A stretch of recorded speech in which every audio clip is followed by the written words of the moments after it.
one of the.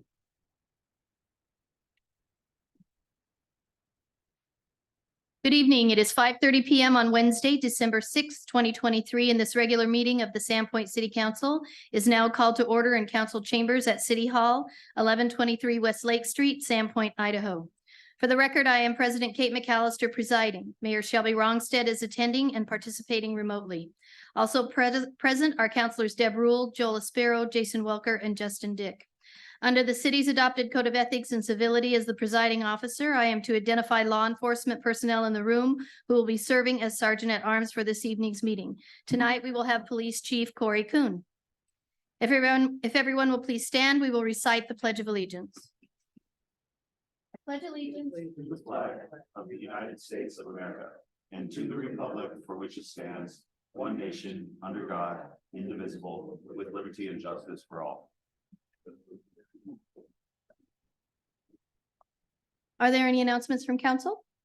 Madam President, I just want to let everybody know as we're getting into the holiday season here, the Sandpoint Shopping District, it's roughly 40 retailers and restaurants that are independently owned and or operated. We'll have sales going on from 3 p.m. until 7 p.m. The fun starts at Barrel 33 at 3 o'clock. And you will get a little bit of get a passport here to get stamped.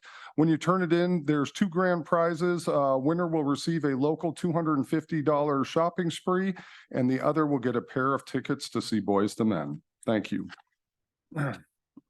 Madam President. Yes. I'd just like to thank and acknowledge the hard work of our plow crews that were faced with almost a foot of snow in one snow event on Thursday and Friday last week. And what an excellent job they did clearing our streets, the challenges of that first snowfall of the year, along with the plow crews, the community resource officers who spent their weekend and the first couple of days of this week out there issuing warnings and eventually citations for people who either willfully or unwillingly ignored the parking signs that have been placed up. We also placed hundreds of additional no parking signs on the odd side of the streets.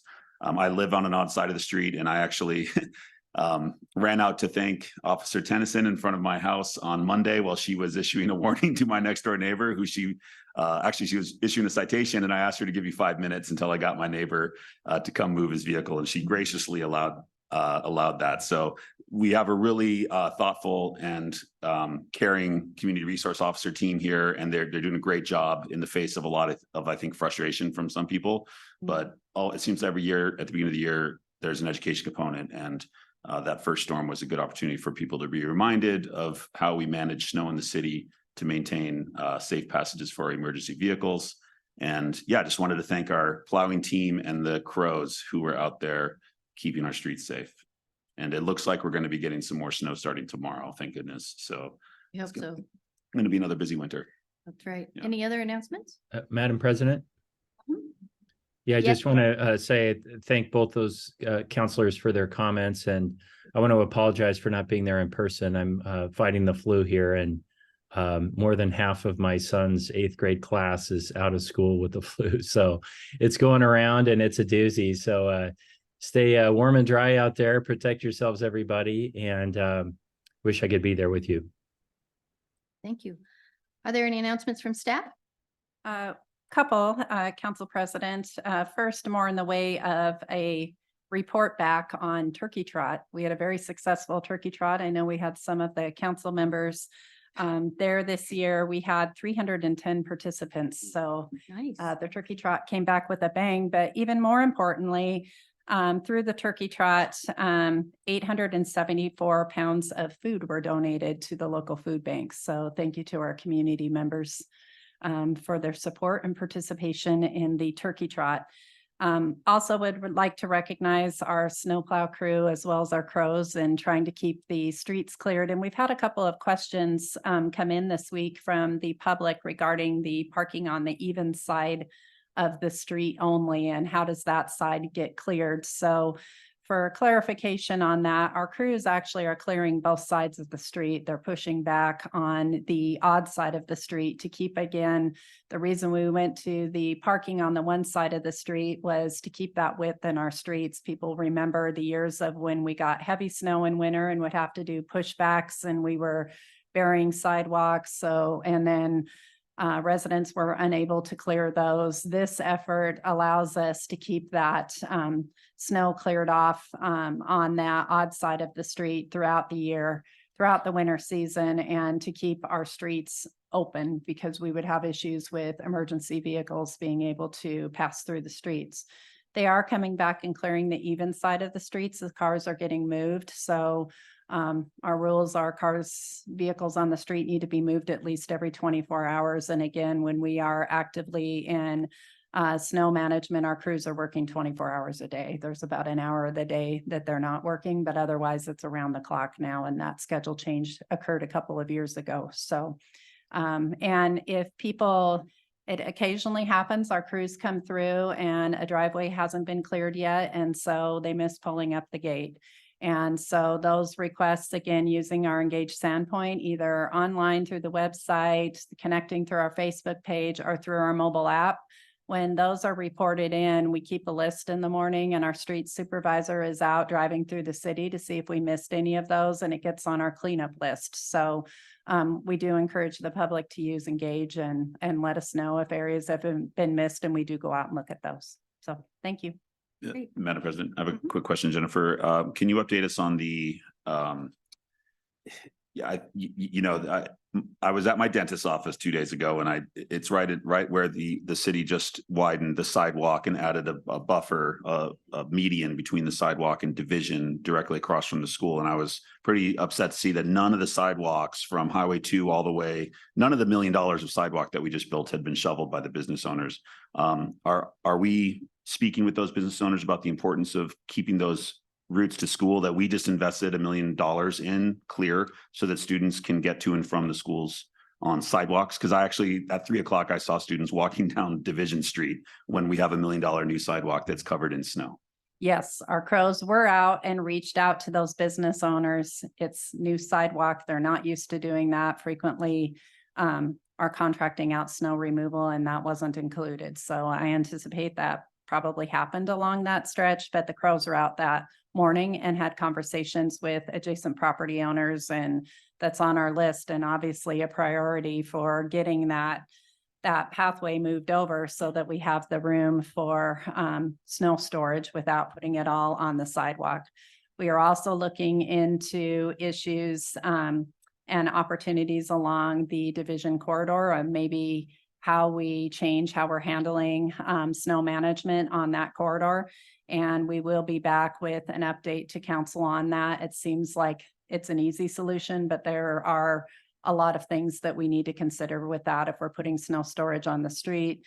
Then for residents, for example, to access their driveway, now there's snow removal on the street, and that's not something with our equipment we can get to. You're already having that on your driveway and on the drive apron going into your driveway.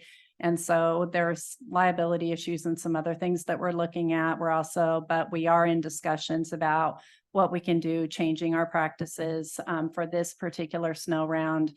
Our crews worked really hard, and particularly because we knew that this, with the weather forecast that we had, we could probably get that snow and stored with the amount that was projected, and with following with the rain, have that in the street. So they did work on that with division. We're also having conversations about whether we can move up the striping timeline and whether that gives us some opportunities. And that could be something that we could do as early as next year, and get striping to get more storage room on that side of the street. And that would just be part of our painting that we do next spring, which is a part of a maintenance issue. So we are looking at those issues, and we'll be back to council members on that before the end of the month. I have one more snow related question. Okay.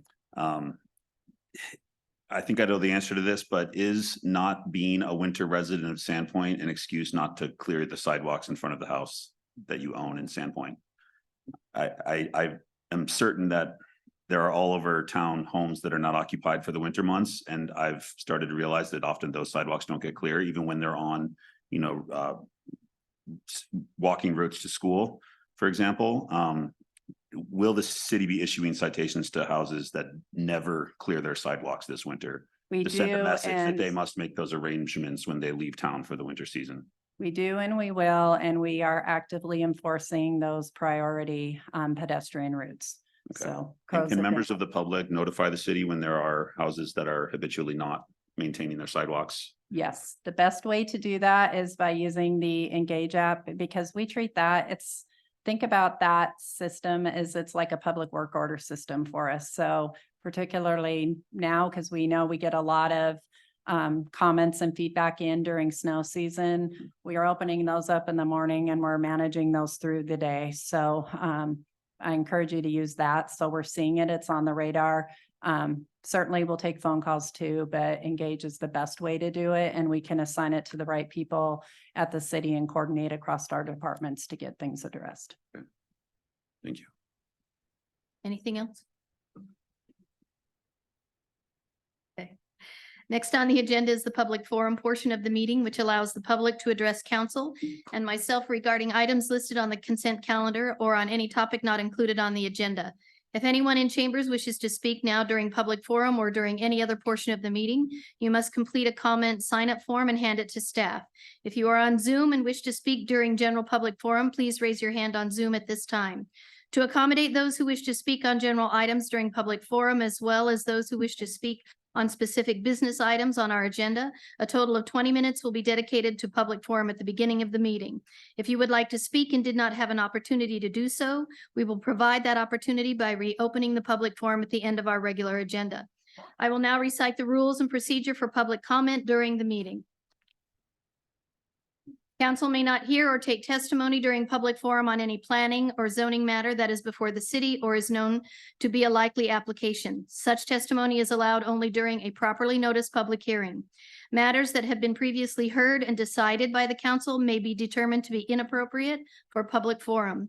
Those in attendance shall not engage in disorderly or boisterous conduct, use threatening or abusive language, hold up or display any type of sign, speak out of turn or clap, or engage in any other similar act which disturbs the meeting. Comments shall not be personally derogatory, nor shall they be personally directed at any individual, organization, or business, group of individuals, ethnic group, or religious group. Issues regarding the performance of city employees constitute matters that must be discussed only in executive session and are not appropriate during the public portion of the meeting. Public comment opportunities during meetings are for comments only. Do not direct any questions to the council or to staff, and do not approach the dais. Also, please do not approach the clerk or other staff up here at the front tables, as this disrupts the meeting. You may inquire of staff at the back table, who can provide assistance if needed. Unless otherwise provided, each speaker will be allowed 3 minutes. When it is your turn to speak, please introduce yourself and state whether you reside within Sandpoint city limits. Madam Clerk, has anyone signed up to speak during public forum? Yes, Madam President. Janine Shepherd.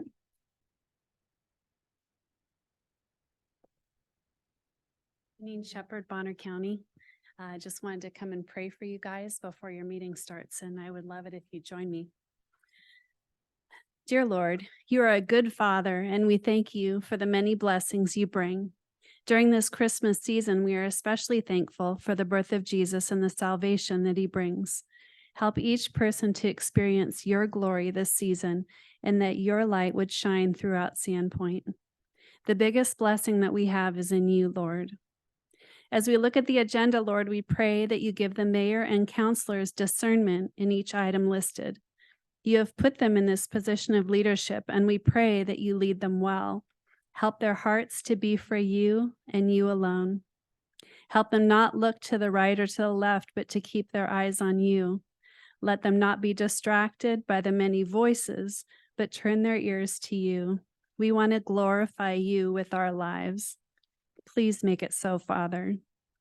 We pray for the transitions that are coming up, the people that are leaving and the ones coming on board will transition well. We ask that you give each one wisdom, clarity, and vision for this new season. Help us to collectively bring positive changes to our community, remembering to first love God, then love our neighbors. We want to follow you, Lord, and we ask that you make it clear what you want to do here. We offer ourselves to you as a living sacrifice. Make us holy, Lord. We love you. In Jesus' name, amen.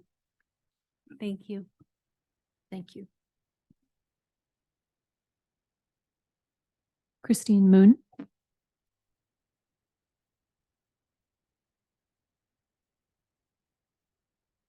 Christine Moon, city resident. Thank you, Mayor Ronstadt and councilors for the opportunity to make comments. My comment pertains to the comprehensive plan that is under consideration. And I understand that there are opportunities to comment elsewhere, and I have done so, but I feel like the issue that I'd like to bring up is significant enough that I wanted to emphasize it. In my opinion, climate change and how it will be addressed by the city warrants a more prominent and explicit treatment in this 20-year visionary document. For example, how will the city respond to the need to reduce reliance on fossil fuels? Another example is construction is one of the more significant contributors to greenhouse gases. And I don't see that that's been addressed either implicitly or explicitly in the document. And there are many other examples. If every city decision maker put climate change uppermost in mind in planning and in everyday decisions, it would be in keeping with the need for addressing the present and the future need. It seems like an essential part of a 20-year plan. Thank you. Thank you, Ms. Moon. Teresa Stevens.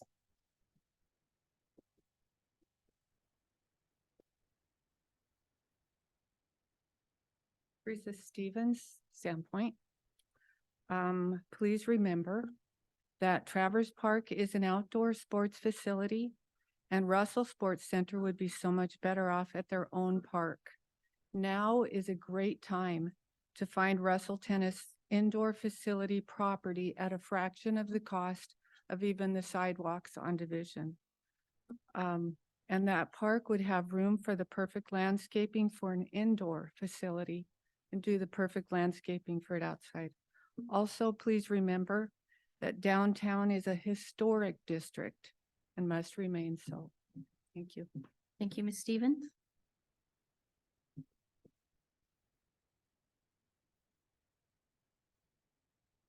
Madam President, that is all who wish to speak during this portion of public forum. Thank you very much. And that will conclude the public forum. We will now proceed with the consent calendar. For the record, the total amount of bills is $1,034,437.20, reflecting $210,080.70 for regular payables and $824,356.50 for payroll. Does council have any questions, or are there any items council wishes to remove from the consent calendar? Okay, I will entertain a motion to approve the consent calendar. So moved. Second. This will be a roll call vote. Counselor McAllister, Yes. Counselor Spudo, Yes. Counselor Welker, Yes. Counselor Dick, Yes. Counselor Rule. Yes. Motion passes. Thank you. Under old business, we have just one item under old business this evening. During council's November 1st meeting, staff provided a presentation on the proposed Avista Gas and Electric franchise agreement, followed by discussion. The first reading of the ordinance by title only and approval of the summary, which was published in the Bonner County Daily Bee, the city's newspaper of record, on November 7th. Pursuant to Idaho Code Section 50-329, now that 30 days has passed since introduction of the ordinance and publication has taken place, council may consider approval of the ordinance, which will grant the following as reflected in the title of the ordinance. An ordinance granting Avista Corporation, DBA Avista Utilities, a Washington corporation, its successors and assigns the non-exclusive right, privilege, authority, and franchise to locate, construct, install, own, maintain, repair, replace, extend, operate, and use facilities in, upon, over, under, along, and across the franchise area for purposes of the transmission, control, sale, and distribution of electricity and gas within the city. Does staff have any additional information to provide? I do not, Madam President, as I provided a comprehensive presentation at the last meeting, but I will stand for any questions. Thank you. Does council have any questions or wish to discuss further? No. Are there any members of the public who wish to comment on this item? No, Madam President. With no changes to the ordinance as initially read and published, I would entertain a motion that the rules requiring 3 separate readings, once in the ordinance's entirety, be suspended, and that ordinance 1410 pass its second and third readings under suspension of the rules. So moved. Second. This will be a roll call vote. Counselor Dick, Yes. Counselor Rule, Yes. Counselor McAllister, Yes, Counselor Spadafore, Yes. Counselor Welker. Yes. motion passes and ordinance 1410 granting Avista Utilities a non-exclusive gas and electric franchise in the city of Sandpoint has been approved. We will now move on to new business and a proposed timber harvest sale agreement for council consideration. I will now yield the floor to City Administrator Jennifer Stapleton. Thank you, Council President. I will be introducing our representatives from Idaho Forest Management who manage our urban or our tree canopy in the watershed. But did want to note, in case there are any questions about the proceeds from the sale of timber up in the watershed, those proceeds sit in our water utility reserve account, and they are specifically have been historically and currently are still set aside for purchase of future property for the watershed. So that will be continuing with this harvest. So with that, I want to introduce Mike Wolcott, and I think he's just going to make a few introductory statements. But Mike's been with us for a long time and managing our forest in the watershed, and Ryan Pennick with Mike's team will be doing the presentation to council tonight about this, and will be the project manager for us. I'm very familiar with inland forest management. Welcome, gentlemen. You are. Why, thank you very much. No, we very much appreciate our opportunity to work with the city and help manage this precious resource that the city has. We've been involved with it since 1989. And it is an incredible resource and provides a key element to our water resources for our municipality. And Ryan's going to do a presentation, short presentation regarding what we have going for this year's timber sale and a little quick overview of the watershed. So at this point, I'm going to turn it over to Ryan. He's intimately familiar with the watershed. He's been up and down all those steep hills and around many of those trees. Yeah. Are you cutting down some of Dave's trees? Not Dave's trees, not Dave's trees. Thanks, Mike. Jen. Well, thank you, City Council, for having us. Yeah, if we can, yeah, I'm sure he's working on it to try to shoot it up there. But anyway,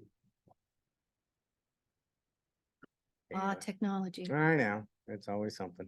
But yeah, good to see you guys. I'm glad you guys are excited for this. Hopefully as excited as we are. Yeah, some of you knew and were here for the last one in 2019, some not. So it'll be a new adventure. Yeah. Okay. Well, good deal.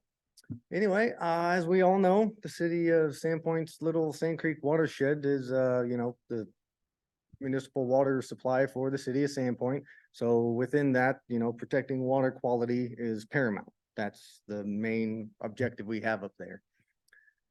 Within that kind of overarching umbrella of water protection, we're also able to attain our other objectives and goals out there, such as, improving forest health where it's needed, reducing fire hazard where there is such, and reducing that risk, as well as generating revenue for the city of Sandpoint and the fund that you had mentioned. All of those are attainable through timber harvesting as one option.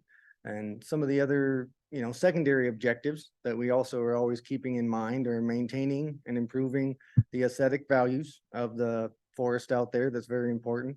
Fish and wildlife habitat that go hand in hand, and any recreational opportunities that may come up out there. Those are important as well. And these can all be found, these objectives and goals and a bunch more information can be found on our updated 2018 City of Sandpoint's Forest Management Plan that we put together in 2018. Goes over the whole watershed. We broke it down into resource units. We have the whole forest inventory, timber characteristics, forest, health concerns, descriptions of each stand out there and resource unit, recommendations for future and upcoming harvests, as well as historic harvests, maps of all sorts, and a whole bunch of other information for you guys. I encourage you to look at if you haven't found the document yet or haven't taken a look at it. It should be up on the City of Sandpoint's website, and I encourage you all to take a look at that for a whole bunch more information. A little bit of background on the City of Sandpoint's watershed. The city has been acquiring property within the watershed for over 100 years now, since 1918. They currently own over 4,000 acres of the roughly 7,800 acre watershed, so a little over 50% at this point. And one of the other objectives is, of course, like Jennifer mentioned, acquiring more in there. And then one of our overarching, forest management goals within the watershed and the city's properties is just that promotion of the future growth and establishment of the preferred native species that can be found out here, and promoting them through specific forest management activities and prescriptions, one of which being timber sales gives us that opportunity. So in 2019, we conducted and administered a timber sale within the watershed, harvested about 1.36 million board feet, was able to generate $350,000 for the city's fund. And that was replanted the spring of 2021 with, again, those preferred desired species we want to be seeing more out on that landscape. This upcoming timber sale in 2023 is expected to harvest approximately 1.16 million board feet and generate a revenue of about $385,000 for the city's fund. And these units will also be replanted in the spring of 2025, probably. And then the map up there just kind of shows you kind of the big landowners within the watershed. Of course, the city is the major one. State has some ground, and Schweitz and the BLM are some of the other major players. And that kind of white dashed road on the right, as you guys are probably all aware, is the Schweitzer Mountain Road. Give you a little landscape view. All right. Some of the other benefits that we're able to attain, with the timber sale package is some improvements. Some road improvements. In this case, the drainage structures and ditch work we're going to be doing that are included in the contract. We're going to be installing a couple new ones, but 6 total culverts, replacing some undersized ones, realigning the road in a couple sections within the timber sale area. And just to make sure we're doing proper, mitigation of any potential runoff or stream, sediment and delivery into the streams. And we have additional setbacks on top of the minimum requirements from the state regulations on those that we impose in the watershed to protect that water quality. Roadside brushing is another opportunity we have in here to keep the roads open and improve access for forest management activities as well as safety. We're going to be brushing approximately 1.4 miles of the road from Switchback 3 up to that second junction there by the creek, you can see, to keep the roadways open for log truck traffic and increased sight line down the road. Another benefit, of course, is timber stand improvement, like we've been talking about, getting those seedlings that we want to see out there, the preferred species. After harvest, it opens up the understory for a potential planting. And that's what we'll be doing, like I said, probably in the spring 2025 when the slash is mitigated out there. And up there you can see again the map kind of across Switchback 3 there, or off of Switchback 3, across the little Sand Creek up at the top, and then between there and the end of the timber sales, we'll be putting in those 6 culverts and units up there in the polygons you can see. And I guess with that, I'd be happy to open it up to any questions you guys might have in the short, maybe time frame we have. Does council have any questions? I have a few. I knew you would. Cassie, do you mind going back a slide? I'm curious what determines whether you line skid or ground skid in a particular zone. Is that the existence of streams? It is not. It's actually a percent of slope. So the slope in the terrain out there, dictate what harvest method we'll be doing out there. So as you saw in the contract, unit 1, the big yellow polygon, there will be line skid. The mows won the contract, he'll be shovel logging it, so just picking up with excavators and moving the wood, hand falling it. The other units are favorable enough slopes that we can use ground equipment on. Favorable meaning not as steep? Correct. For Yes, ground typically less skidding. than 35% slope. Okay. Yep. And I saw somewhere in the contract about 5 to 6 snags per acre will be left. Can you just define snag and explain what that refers to? And some trees are marked with the C for cut, I assume. what's the intensity of the logging operation on this 40 or so acres? Is this a clear cut operation? What are we leaving behind at the end of this? But what we're leaving behind are the mature dominant species that we want to see out there, namely the western larch. This was a great area that they're already established. Nice dominant trees out there. We're going to be spacing them out. There's a few cedar we'll leave in places, but it's predominantly going to be a western larch. Seed tree unit is the term we would call it. So not a clear cut, no, but a seed tree. Give us enough open space out there, sunlight getting to the ground, replanting the seedlings, appropriate spacing, getting those up. What was the rest of your question? It was long. Was there something else? The snags. Snags, Yeah, okay, what's yep. what's meant by Snags. leaving 5 to 6 snags per Snags are acre? just- Yeah, they're pretty important for wildlife habitat, Mm-hmm. nesting and cavity nesters.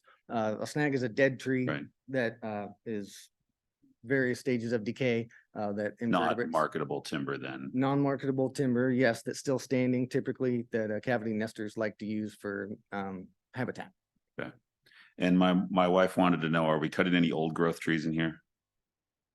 Not in these units. We're actually leaving a few of them. There's old growth potential forest out here within the watershed.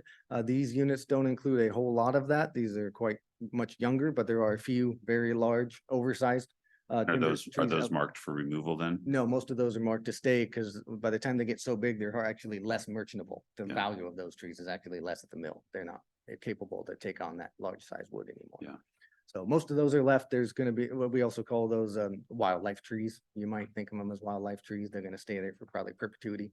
And how many streams are there within these zones that are affected by the SPZs, the stream protection zones? Do I just see one stream basically that goes through unit 1? Correct. Yep, that's the only stream protection zone we have implemented, other than the top end of unit 2 there on the west side. You can kind of see the same stream goes above it and we're staying well out of that. Like a 50-foot buffer or 50 something, foot, right? yep. So no State trees minimum. cut within 50 foot of the Not stream? necessarily no trees. No, it's an equipment exclusion zone is Okay. what that is. So no tracked machinery can go within those flagged zones. Okay, Yeah, but you can see, you're still able to harvest timber out of them. And we'll be picking select trees out of those areas from inside the unit and picking them out. okay. Yep. And as the forester that kind of oversees the watershed, Jennifer, you mentioned the proceeds go into a fund for the possible future acquisition of property. Mhm.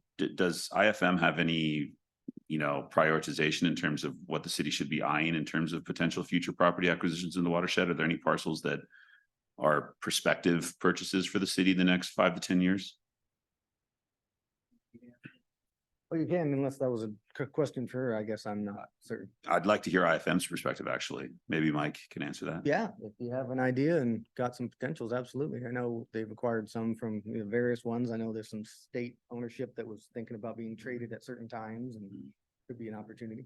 Cassie, do you mind going back to the ownership map really quick? Or Cheryl, sorry. There you go. That one you had up there was also a good one to show. As Ryan was starting to insinuate, we have, speaking as part of the city, acquired some of these parcels over time, primarily from Schweitzer. And the key one that is the biggest concern is actually, if you could go back to that other photo, I think the last slide, it'd be a little easier. If you look in the upper right-hand corner, Mhm. right above where it says Switchback 3, Schweitzer Mountain Road, you can see that gray line that goes around, that's Schweitzer Mountain Road. And that property is owned by one of the entities related to Schweitzer. Some of the more flatter ground in the watershed, particularly along any of the roads. And that's also an area that a lot of water collection takes place. And we've always thought and have talked to, many city officials over the years, that is the property biggest at risk that could be developed that would have the greatest impact on the quality of the water and the integrity of the watershed. Mhm. So. Are you referring to the inside or the outside of the road parcel there? Both. The entire, That with, yeah, I think there was 240 acres there that Schweitzer originally owned, and through many different transactions over like 40 years, the city has whittled away on it. And I think it's 120 acres now is what Schweitzer has there. And that area there within the red line on both sides of that Schweitzer Mountain Road would be the area that and it's also the most desirable in terms of development and parking lot or whatever else. There's a lot of ideas have been floated around, we've heard over the years. And we just really worry about that compromising the integrity of the watershed. Good. Thank you. Anything else, Jason? No, No? thanks. Nothing else? Yeah, of course, I'm super passionate about the watershed and Good. really interested in what goes on in there. So Good. thank you. Yeah. Just gonna thank Liz for all her questions. Oh, that she just asked about the old growth. Okay, all right. Make sure they're not cut Well, down she in the took old care of growth. my questions for me. Okay, So I just had a question about when you say preferred species, can you actually tell us what's going to be replanted? I'd be happy to. Yeah. So western white pine, typically western larch and ponderosa pine are kind of the three main species we want to be seeing more of out there. They're root rot resistant and very species resistant to most insect and diseases. And they're just what we want to be seeing and promoting out there. Okay, so we're going to plant three, just not one uniform species? No, well, site specific. So on these ones, they're all north aspect, fairly Mhm. wet site, so it's gonna be larch and white pine. Okay, On the other sales that were south aspect and drier, they would have been more pine and larch. okay. Yeah, so it's Okay. very site specific. Do we Okay. not plant cedar? Is that, because it seems like the value of cedar seems to be about 4 to 8 times per board foot of the other species. Is that not one that grows well when you replant it? Correct. It grows well naturally and Yeah. it can grow. It's fickle. It's Yeah. very finicky about being planted. Wildlife also love to eat it. Yeah. So you have to do a lot of mitigation to try to keep the wildlife off of it, and it's not always cost effective, but you can do it. They do grow cedar seedlings in stock. Some of them, typically bigger ones to try to get above that kind of wildlife browse size, but it's tough to plant and to keep from dying or being browsed, unfortunately. But yeah, cedar would be one, again, we like to have out there. It's just not one we necessarily plant. Mhm. Okay. Yeah. Any more questions? Okay. Are there any members of the public who would like to comment? Thank you, Ryan. You're welcome. Thank you.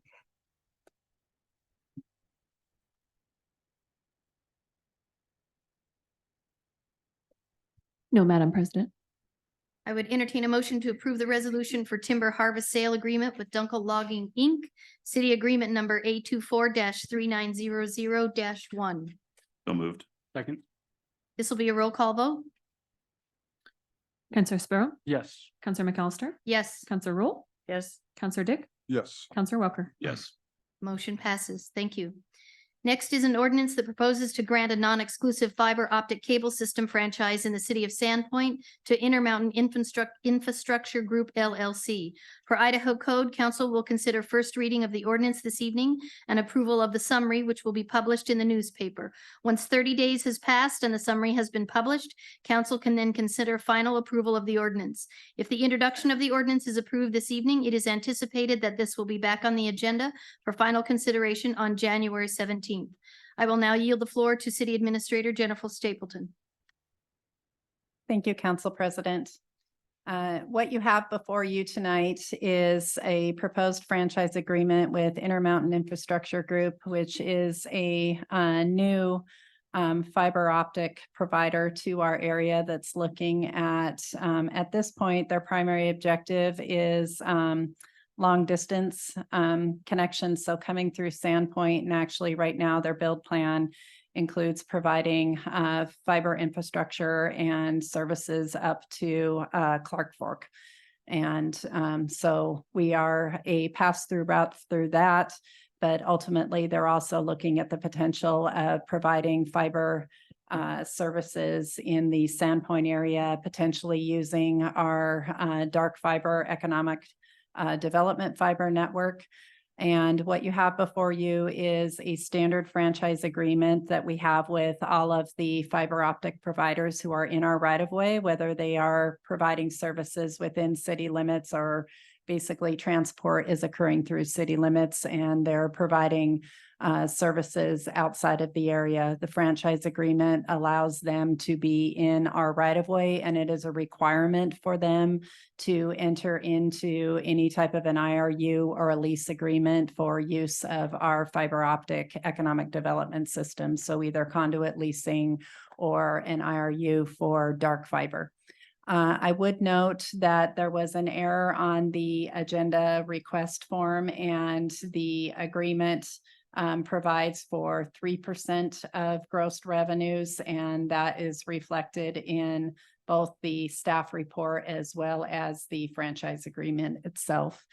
Other fiber optic providers that we have franchise agreements with currently include Intermax, and Ting has a state franchise agreement. Ziply has a state franchise agreement.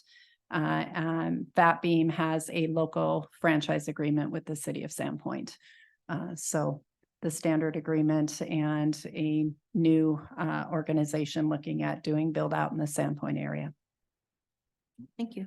Does council have any questions? Are there any members of the public who wish to comment on this item? Hearing none, I will now read the title of the ordinance as follows. An ordinance of the city of Sandpoint, a municipal corporation of the state of Idaho, granting a non-exclusive fiber optic cable system franchise to Intermountain Infrastructure Group LLC, providing the terms and conditions of the franchise, providing for a franchise fee, and providing for publication and an effective date. I would entertain a motion that the ordinance pass its first reading by title only and the summary is approved. So moved. This will be a roll call vote. Counselor McAllister, Yes. Counselor Rule, Yes. Counselor Esposito, Yes. Counselor Welker, Yes. Counselor Dick. Yes. The ordinance has passed its first reading by title only, and the summary is approved and will be published in the newspaper. Final consideration will be back on the council agenda after 30 days has passed. Next, under new business, is a development pipeline presentation and building permit issuance update. I will now yield the floor to City Planner Amy Tweeten and Building Official Christine Coleman. Good evening again. We're back for our quarterly update on development. I think we were here last in August. So at the last one, I believe we gave a lot of background on the kinds of permits, kinds of things we're tracking. So we shortened this somewhat. Again, this is just the tracking of planning and zoning applications. Again, 2023 has significantly slowed down. And the applications we are processing, for example, for short plats will result in fewer residential permits moving forward through the building permit process. So again, the 2022 jump in planning and zoning activities you will see is now being seen in the building permit issuance. And I will let Christine talk about this, but so these are actually through November 30th. So we tried to get the numbers as close as possible. So I'll wait till we Okay. look at the table. to talk about the So permits. you can see that we have already exceeded 2022. And we're not done yet with the fourth quarter. And year to date, we have issued not 102 permits, but residential permits totaling 102 units. And this is the breakdown. Half of those are multifamily, 32% are single family or duplex, and 18% are ADUs. And this is the status of construction. And this is where Christine can explain a little more in detail. Yeah. So last time we presented this, we went over what the permit activity in the field was, and we talked about that the foundation means that construction has actually physically started on the property.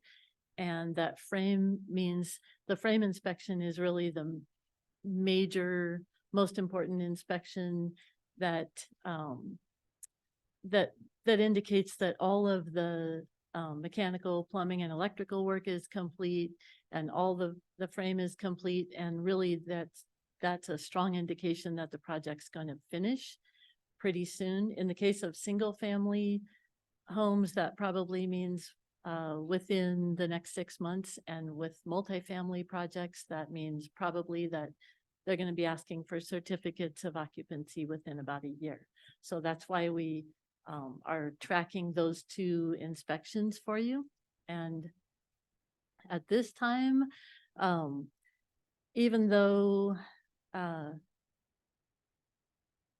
for Samuelson in the multifamily projects, it's still looking like 0 for frames for those multifamily buildings. They're very close to frames, so we anticipate probably by about January, those will be starting their frame inspections. And then for the Samuelson seniors, those buildings are starting to go through their final inspections, and we anticipate that the Samuelson seniors project will be finished by the end of the year or shortly after that, in the beginning of next year.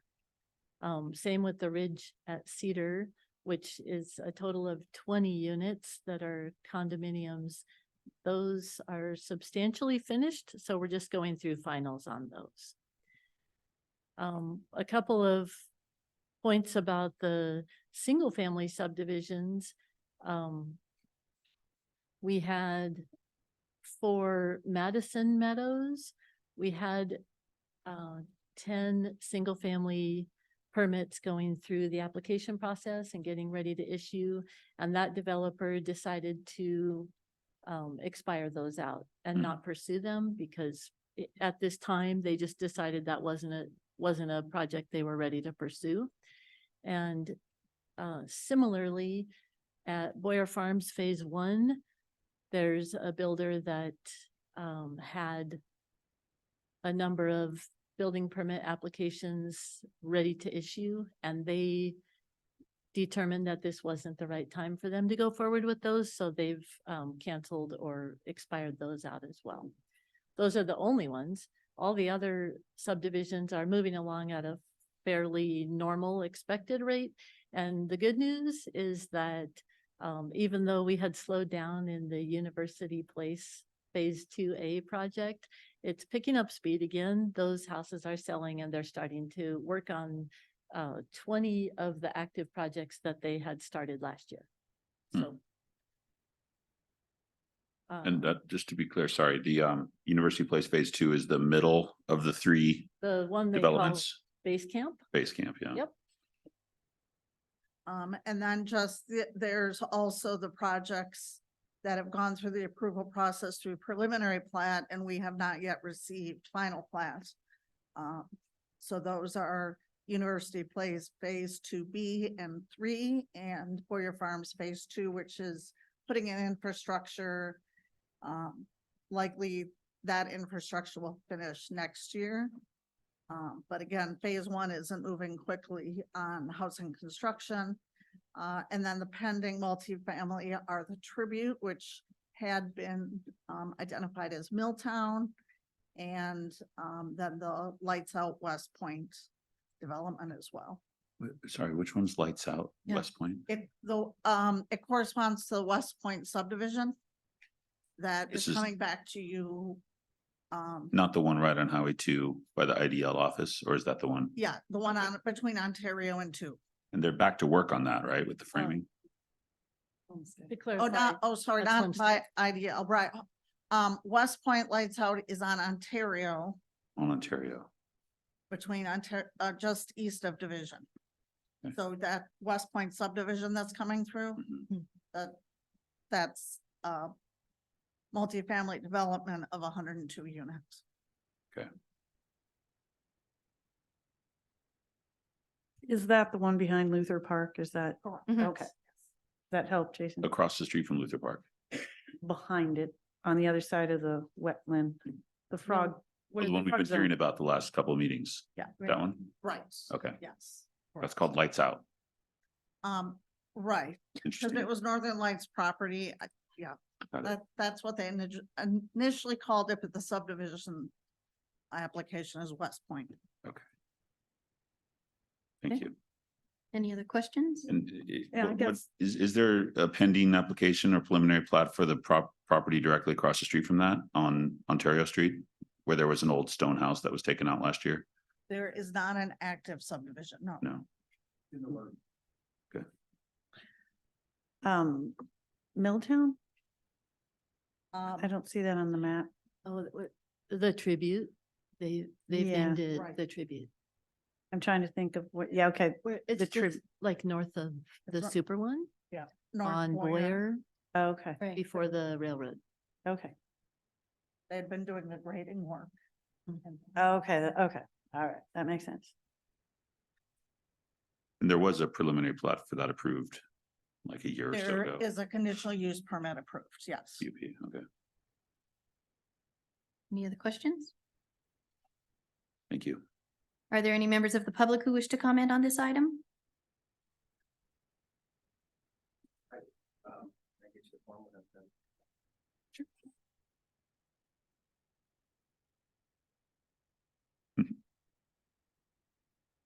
I'll be less than 3 minutes. Oh, there you go. Jeremy Grimm. Hi, council members. Look forward to working with those of you who are going to be on next month. And just want to point a couple of things out. Been in a lot of discussions with property management companies and others. The real estate market's clearly softening. The rental market's softening pretty quickly. There's about 500 units that are going to be online, doors open by, I'm guessing, May, between the projects in Ponderay and the ones that staff just covered. So when you look at the Idaho Department of Labor, there's about 240 jobs open right now within 10 miles of Sandpoint. So I think we're going to see actually a glut of housing, and I think it's going to be difficult for them. I know the property managers are very aggressively trying to sign people to fill the units that are out there. When you look at the 102 units that went up this year that Amy mentioned, that's about just under 3% of our unit growth. And if you reflect back on the 09 comp plan, the average growth was projected at 2.5%. So we're just about in line, a little above the line of what we thought growth would be back in 09. So I guess to wrap it all up, I think we're going to have a lot of housing, and that's going to be great for our community because for 20 years we've had businesses wanting to relocate here and they can't because they don't have housing or affordable housing. So I think the service sector is going to benefit, and I think a lot of new businesses are going to move into town, and we're going to start to see a variety of clear flex space, industrial manufacturing buildings going up. That's what I'm hearing from some of my clients. So I think it's really great. The market's responded to the need for housing, and I think it's going to solve the challenge that we're facing, just probably not soon enough, but it's in the works. So good job ushering all that in, and look forward to seeing where it all goes. Thank you.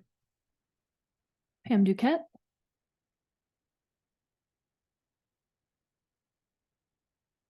Pam Duquette, for the record, Sandpoint resident. The West Point development, as I understand, the guy is coming on the 20th. I know I can't ask a question, but I wanted to make sure that that's not passing the wetland thing yet, because we had talked about putting that. We were waiting for somebody December 20th. The gentleman was out of town, applicant. He was out of the country. Judge. I can ask the question there. I'll make sure that that's on the record that we were told. Thank you. Are there any other members of the public who would like to speak? No, Madam President. Thank you.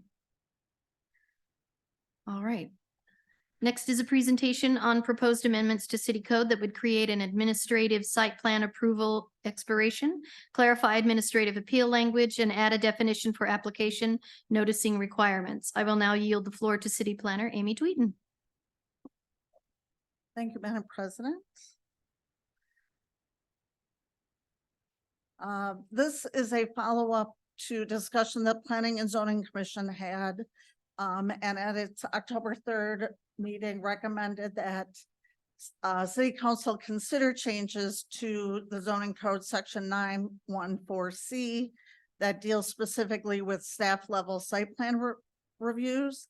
And the issue that was brought forward is that these reviews, the code doesn't currently give a expiration for these types of reviews. Most applications do have they expire after a period of non-activity. Conditional use permits are a year, variances are a year, preliminary plats are 2 years, and then they have possibility of 1 year extension before a final plat must be submitted. Preliminary PUDs have 18 months and final PUDs have 2 years. So in the materials provided with the packet, there are some proposed language changes, and what the intent of those changes, there's numerous issues to address. One is to clarify when administrative site plan reviews are applicable to development. Second, to establish that expiration timeline and when you could extend for additional time. To clean up and reorganize the current appeal language dealing with administrative reviews. The current language references things that are more relevant to variance standards than someone who wants to appeal a decision by staff to the planning commission because they feel something was incorrectly interpreted. And then also there's a proposed definition for adjoining. And that is because in section 914 for administrative approvals, the notification process is to adjoining neighborhoods. And so we're just trying to define what does that mean to be an adjoining property owner. Again, the proposed amendments is to have a 1 year approval of a site plan, and within that 1 year, a building permit application must be submitted. And then there is the possibility before expiration for someone to ask for an extension for good cause. That would be within that year, they have already applied maybe for a short plat or something that goes with the site plan. But again, the reason that you want to have a expiration is zoning code change. Zoning codes do change. And otherwise we have site plans that are out there. They come forward with a building permit and they were approved under a previous zoning code. So, and then again, just trying to define what adjoining is, because we have places in the code that say adjoining, we have abutting. But so this is for adjoining definition that the properties physically touch the property or are opposite on an alley. So again, the commission forwarded this to council because it is in section 914, which is general zoning provisions. That does not require a public hearing. Certainly council could schedule a public hearing and but primarily the commission recommended that the change be made to have an expiration on administrative site plan reviews. So we're not asking for any action by council tonight, but we would like direction whether you would like us to bring forward an ordinance with these changes and whether you would like a hearing also scheduled on the ordinance. Council? I would like you to bring forward these proposed amendments to ordinances. I like them. I concur.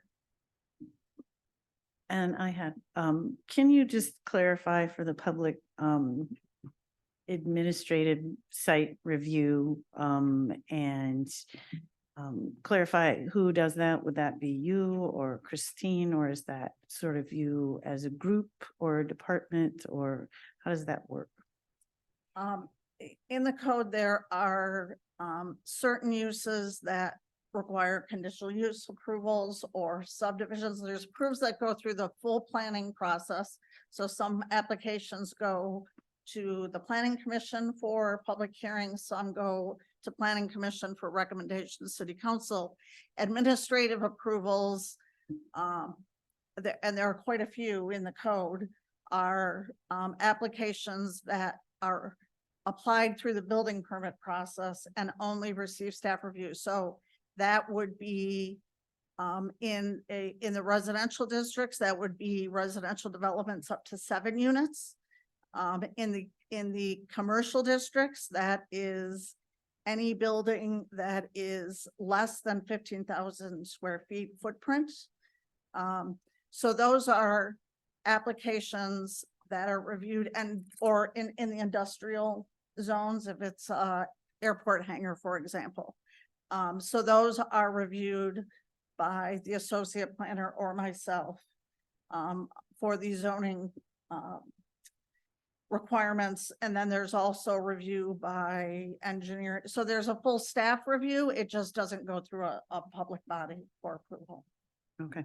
All right. Amy, I was surprised also to see that in the residential districts, up to 7 or fewer units in multifamily can be approved through administrative review, and up to 24 cottage units. Right. Is that actually in our code? You can build a 23 unit development without getting a CUP? Correct. For a cottage development, that's correct. Why is multifamily 7 but 24 for cottage development? Because I mean, you didn't write the code. I'm just wondering what's the rationale between that huge gap? I believe is because they're single family dwellings. Okay. And for single family dwellings, that's administrative approval as well. But a cottage development, how many cottages can you fit on a single family lot though? It's very specific in the code how many you can have. I mean, 24 is the maximum, but you would have to have quite a large lot to do that. Yeah. But for example, the existing cottage development we have on Division is five units. So off the top of my head, I don't know the size, but the larger the lot, the more cottages you can have, but you would need a pretty large property to do the full 24. But we do have a current cottage development on a single family lot of 5 units. And that is only an administrative approval. Okay. Okay, I think I'll probably talk to you at a different time, but the cottage developments, I've heard, some feedback from the community about perhaps there needed to be a more robust public hearing process for some of these. So just something to think about as we look at, potential amendments in the future. 24 is a lot, and I know in some neighborhoods 4 is considered a lot. So having some opportunity for community input on cottage developments might be something we explore at the P&Z level. So, thank you. But just back to what you're requesting today, I'm fully in support of this. I think it's just logical that these, permits have a time horizon associated with them. Otherwise, it creates an incentive for developers to, just grab permits and hold on to them for as long as they need, never have to come back, and developments can then pop up in the future that we may have forgotten completely about. In the meantime, we've been working on our code language to try to promote our comp plan goals. So it's a good thing that we're having this conversation now. Any other questions? Are there any members of the public who wish to comment on this? Do we One need a side? public hearing? Right, the question being, this could come back to council as soon as your next meeting. Or if you wish to have a public hearing, we would need to publish that for a minimum 21 days. Just to be clear, if it came back at the next meeting, there would still be an opportunity for public comment, and we could table an amendment for the future if we heard public comment that, led us to think that maybe there was a need for a public hearing. So I'd be inclined to just bring it to the next meeting, try to get the amendments through, but would be happy to hear public comment at that time as well. I would like to see it at the next meeting. I feel the I same. concur with Yep. that. Will do. Okay, thank you. Are there any members of the public who would like to comment? No, Madam President. Great, thank you, Amy. The final item on the agenda this evening is acknowledgement and acceptance of Bonner County's canvass of the city's 2023 election results. Pursuant to Idaho Code Section 50-4112, canvassing votes and determining results of election, the county commissioners within 10 days following any election shall meet for the purpose of canvassing the results. Upon receipt of tabulation of votes prepared by the election judges and clerks and the canvass as herein provided, the results of both shall be entered into the minutes of the city council proceedings. Results of election shall be determined as follows. In the case of a single office to be filled, the candidate with the highest number of votes shall be declared elected.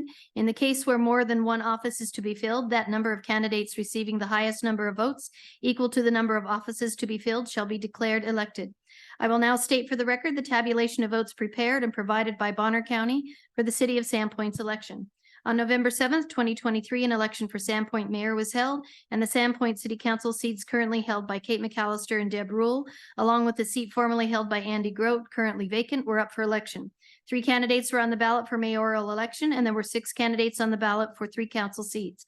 I will now state for the record the tabulation of votes prepared by the election judges and clerks, and the canvass as accepted and provided by the Bonner County Commissioners. For Mayor, Jeremy Grimm, 1,176 votes. Kate McAllister, 781 votes. Fritz Moore, 250 votes. For City Council, Kyle Schreiber, 1,544 votes. Deb Rule, 1,079 votes. Pam Duquette, 1,025 votes. Grant Simmons, 839 votes. Ellie Sussness, 814 votes. Amelia Boyd, 679 votes.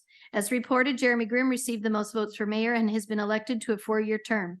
The following 3 candidates received the most votes for city council and have been elected to a 4-year term: Kyle Schreiber, Deb Rule, and Pam Duquette.